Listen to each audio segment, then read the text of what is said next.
Right? That is quite intimidating. Okay, hold on. I'll be less creepy. I'll be less.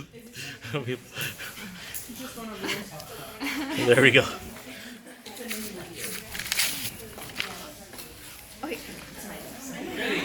Okay, let's do this. Okay. We're going over the list. Begins with respiratory system anatomy. We don't have a head model, and consequently none of these terms. Wait a second. Yes, we do have this model. So we can see the nasal cavity. You can see the conchi and the meatai and the external and internal nares. So all of that is on this. Pharynx.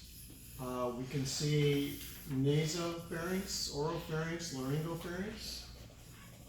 And the auditory tube we cannot see because that it goes from the nasopharynx to the tympanic cavity. Incidentally, there's a question on the quiz, I think 9, maybe 8, regarding identify the connection between the throat and the middle ear cavity. The answer is, of course, the auditory tube or eustachian tube. And then I ask you for its clinical significance. The clinical significance, some of you said, it helps you to equalize pressure on two sides of the tympanic membrane. That's okay. I wouldn't call that clinical. I would call that normal health, but that's okay if you put it.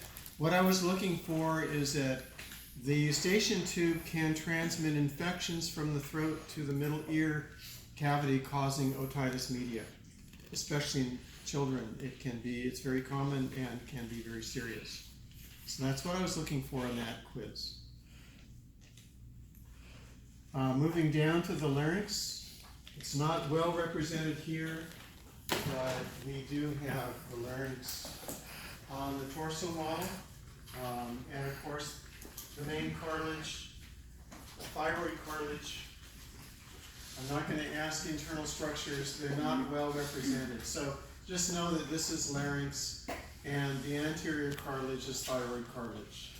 The rest of that will not be on the exam. No cricoid. There's no, in other words, cricoid cartilage is not well represented. Epiglottis is not false and through vocal cords and glottis. I won't ask those.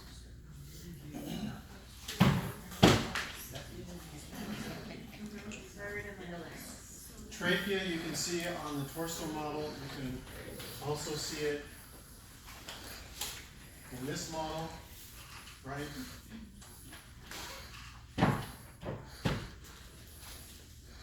And then histologically, I want you to be able to see the PSCC epithelium under the microscope and hyaline cartilage.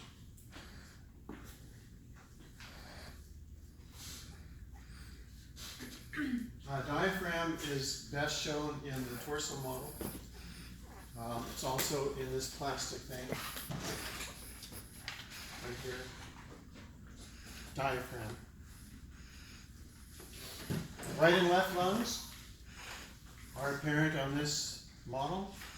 Also the torsos, and also our respiratory system model here. What else? We can see primary left and right bronchi, secondary left and right bronchi, which would be the first branches for the primary. Tertiary bronchi, the next branches, which would be small but still on a gross level. So you can see them as the smaller branches inside the substance of each lung.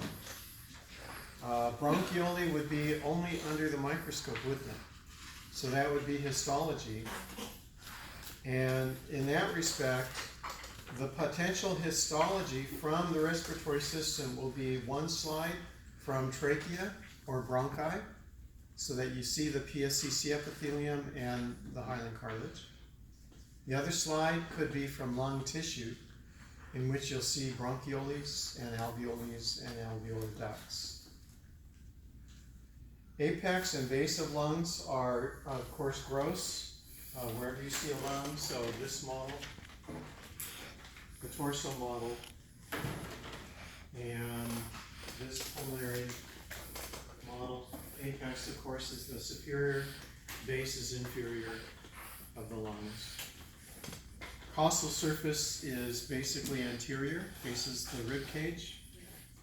Mediastinal is facing medial. In other words, the surface adjacent to the heart. The fissures are identifiable on these models also, as are the lobes. So all of that should stand. Parietal pleura, I would caution you to be ready for that question. I think that's primary importance because of its role in ventilation. So you'll see the parietal pleura attached to the inner wall of the thorax, won't you? You might have to look for it, but you can pretty easily see it attached to the rib cage, and they actually show it as a white line in this model. They also show it not on the lung surface, that would be the visceral pleura, but the parietal pleura would be attached to the thoracic wall. Pleural cavity, I'm not going to ask that. Alveoli and alveolar duct would be histological on the lung section. So, and are we going to have a section of the lung? I'll make that decision next time. So you should look at the slide of the lung today. Bell jar demonstration, that won't be on the test. I'm not going to ask you the equivalent structures that are on the bell jar. I presume that the substitute didn't go through that anyway. Actually, there's a lesson there, so let me do that. This is the bell jar demonstration. It's actually in the lab manual. It's done in every anatomy class that I've ever taught in. And they all have these. At SDSU, we actually had our shop make them on my specifications because they're always tearing. And it seems like the students would just rip at this and it's gone. So basically, the rubber here represents your diaphragm. The hard plastic wall represents the thoracic wall, in other words, your chest wall. The balloons represent alveoli or the whole lungs. Either way, it's equivalent. Then there are tubes going to the outside, so this would be your external nares, the opening right there, meaning that there's a channel from the inside of the balloons to the outside. So that when the diaphragm is contracted, it basically pushes downward, and that expands the pleural cavity or thoracic cavity, same thing. And that expansion causes a negative pressure inside the balloons, which draws air from the outside. And so when I do this, the balloons inflate because of that pressure gradient. And on the other hand, when I press the balloon up, that's equivalent to expiration, in which you're decreasing your chest cavity, and that causes air to leave the lungs, as in exhaling, because of the pressure gradient. You're increasing pressure inside the alveoli relative to the outside, and so air flows from high to low pressure. Pretty cool. Not on the test. That's a freebie. We're now at digestive system, for those of you who just ambled in. We're reviewing. At the top of that, I'm interested that you can identify the 4 layers of the GI tract: the mucosa, submucosa, muscularis, and serosa, and that could be on a histological question. So the station would be a microscope station with a slide of a GI tract organ like. It could be esophagus, stomach, small intestine, or large intestine. They all have the 4 layers. And so the pointer would be on one of those layers, and the question would be, name this layer of the GI tract, just to make it clear. And that means the answer is one of those 4 layers: mucosa, submucosa, muscularis, serosa. Parietal peritoneum is at the bottom of the first page. So I want you to know what that is, and that would be best represented on the torso model. And it's the membrane attached to the body wall. Visceral peritoneum would be the outer surface of any of those visceral organs of the abdominal pelvic cavity. The greater omentum is well demonstrated on that torso as that yellow stuff. It's not shown. It is not shown on this, so it's not going to be on this. So if I ask greater omentum, it will be on the torso. Lesser omentum. Now, I'm not going to ask it. You can put a line through that. It's not actually represented by any of our models. Falciform ligament, possibly. It's basically the division between the left and right lobes of the liver. Mesentery includes mesentery proper associated with the small intestine and mesocolon. So if I'm pointing to, like on here, it would be on the torso. On the membrane connecting the small intestine, that would be mesentery proper. The membrane connecting to the large intestine, that would be mesocolon. On the mouth, it's limited to this, and less so this one. The hard and soft palates, you can see. Remember, hard palate is anterior, soft palate is posterior, as the roof of the mouth. Cheeks, lips, oral cavity, oral vestibule. Not clear on these models, you can put a line through those. Tongue is shown on these models. This tongue is sectioned, the other one isn't. Gingivae are gums. They're not clear on these models, so you can put a line through that. Uvula is the downward distal end of the soft palate, the punching bag. So you can see it here in this model. Fauces is the actual opening right here. The junction between the oral cavity here and the oropharynx. As a test question. Takes us to pharynx. Again, naso, oro, and laryngo are all shown here. They're also shown less well here, but they're there. Esophagus, note the organ, it's actually on the torso model, so if I were to pull out the lungs and heart, you would see the esophagus behind it. It's kind of a yellowish color on that torso model. Lower esophageal sphincter, that's the sphincter at the distal end of the esophagus where it opens into the cardia of the stomach. And that is visible on that model. Stomach, having the cardia, fundus, body, pylorus. The best is on the torso model, so you can bet I'm going to have all three torsos. We also have a pretty good stomach on this, so you can see all the internal segments. That would be cardia, fundus, body, and pylorus. You can see the rugae, the three layers of the muscularis, the pyloric valve, and the duodenum. So yes, rugae is visible, but only here.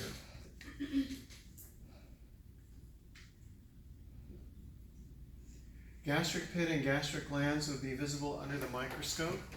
So if we do have a stomach slide, and I don't know if we will, like I said, I'll make a decision on Thursday. But you should look at the stomach slide. Look at gastric pit and gastric glands and the slide of the stomach. Sorry? The oblique muscle layer? I won't ask that. That's the third layer that's unique to the stomach, and it's the most internal of the three smooth muscle layers. Small intestine, I do want you to know the segments being duodenum, jejunum, and ileum. I do want you to know that the duodenum contains Brunner's glands. providing it with a protective mucus, and that protects it from acidic chyme. Remember what other factor protects the duodenal mucosa from acid? Bicarbonate ions coming from the pancreas as part of the pancreatic juice. Although that's more a lecture exam question, which you already took the test. Pyloric sphincter, I pointed that out. Greater curvature, lesser curvature of the stomach. You can easily see that in this model, but also in the stomach of the torso.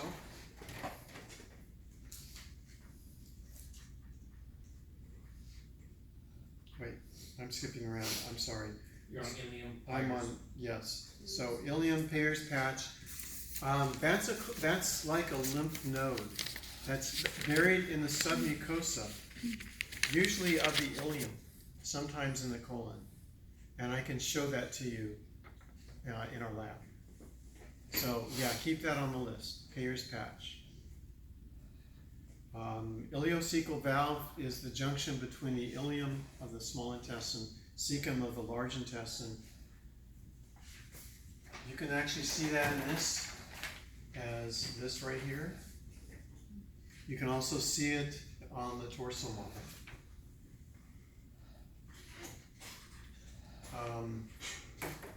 Plicae circularis of the intestines.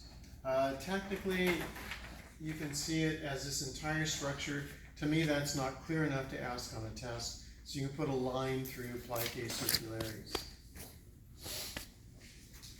Villi and microvilli and intestinal glands would come under histology of the small intestine. And yes, that is a very important feature. Yes, I know that I can speak now and say the small intestine will be on the test under the microscope. And you'll be asked to identify villi, as well as maybe one of the 4 layers of the wall. Mucosa, submucosa, muscularis, serosa. Intestinal glands, I won't ask you to distinguish between Brunner's glands and intestinal glands. Technically, intestinal glands are at the base of a villus between adjacent villi in the mucosa, whereas Brunner's glands are embedded deeper in the submucosa. I don't expect to ask that, so relax. Large intestine, you should look at that slide. It's possible it could show up on the test, I'm not sure. Know the segments of the large intestine, and that would be asked from the torso model, or again, this plastic thing, in which you can see the appendix, the cecum, ascending colon, transverse colon, descending colon. You don't see the sigmoid colon, it's behind the small intestine, but you do see the straight rectum. And then you can see the features being haustra, which are the pouches, resulting from contraction of the Taenia coli, which is that longitudinal strip of muscle. In terms of the flexures, right and left, colic flexures, I don't think I've ever asked that on the lab exam. There's too many other important things to ask. Right colic flexure and left colic flexure? Yes, sir. And then Going you said to- also sigmoid colon.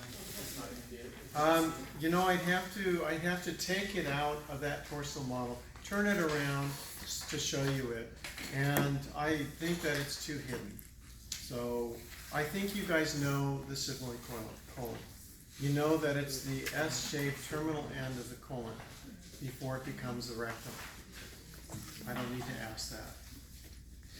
Then on the next page, page 2, turn it over and you'll find the rectum. Remember, that means straight. And so this is the straight tube from the sigmoid colon to the anal columns. And then the anal canal and anal column. So what's the difference? Anal columns refer to these parallel ridges in the wall of the anal canal. And then the anal canal opens at the anus. These are details I won't ask of you. So no problemo. You said you won't? I will not.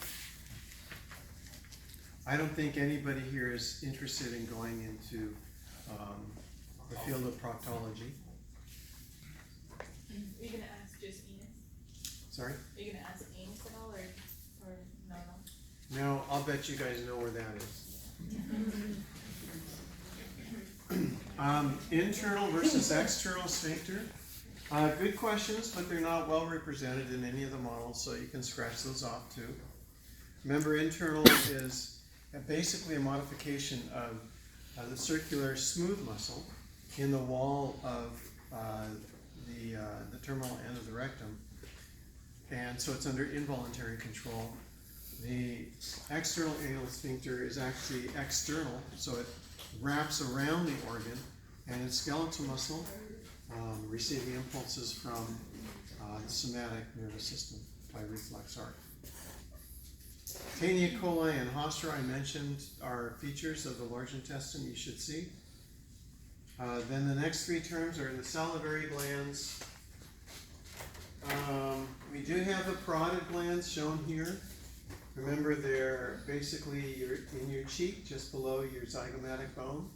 So immediately medial to the ear would be the parotid glands. When you're really hungry, you feel that burning, that's the parotid glands secreting saliva. And then we have sublingual and submandibular. It's not clear which is which, so don't worry about that. Just know the parotid glands. The teeth. None of you want to go into dentistry. It makes me shed a tear and shudder in total shame. I actually hate dentists, so I don't care, I'm just kidding. Yeah, I've never met a dentist that I found as honest, except for one. The dentist most recently sent me an email saying, you know, it's time for your appointment, and I'm saying, hell no, I'm not going to go to you ever again. You destroyed my gums, you son of a bitch. And then you told me falsely that I have 3 cavities, when I goddamn know for sure they don't exist. You're just trying to charge me $1,000 for nothing. And you see this all the time. So be cautious. It takes time, but get another opinion. They won't charge you for the exam. And you'll see that your exam's results will be different with every dentist you see. So how do you know what's real? Good luck with that. I don't do my own dentistry. So I actually started with an interest in going into dentistry after I quit athletics. Soon to realize that, no, it's full of crooks, and basically they're a bunch of people who failed medical school, and so they decided on dentistry because they still want to make big bucks and overcharge patients, and that's dentists. There are some exceptions. There's some very fine people, but you just have to work a little to find them. If you need a good referral, I know of one. Sorry? I can give you a good one. Excellent. I'd like to hear that because I need some more. So nothing on that teeth. This is the single model. Going down to pancreas, that's in the torso there. And in this model, you can see the pancreas. And in respect to that, you can see the tail, the body, and the head. You can also see the pancreatic duct going down the center of it. And then I won't ask you the ampullae. They're not clear enough. So that's a long word that you don't have to memorize. Yay! You can cross the hepatopancreatic ampulla and duodenal ampulla off your list. Acini cells would pertain to a histological section of the pancreas. If it's on your test, I'm not sure. I'm just not sure yet. I'll make a decision on Thursday about that. But you should take a look at it. You probably have already seen the pancreas under the microscope, as we looked at it when we looked at pancreatic islets with endocrine system. The liver, of course, in the torso model, you have the liver. You also have it here. And there's another little model that you might not have seen. That's here. So be sure you check this out. This focuses on actually the pancreas with a pancreatic duct, the biliary system with the gallbladder, cystic duct, common hepatic duct, and then the common bile duct uniting with the pancreatic duct. Like I said, I won't ask you the hepatopancreatic ampulla, but you should recognize that this is the duodenum. So, and of course the liver, spleen here. So that's this model.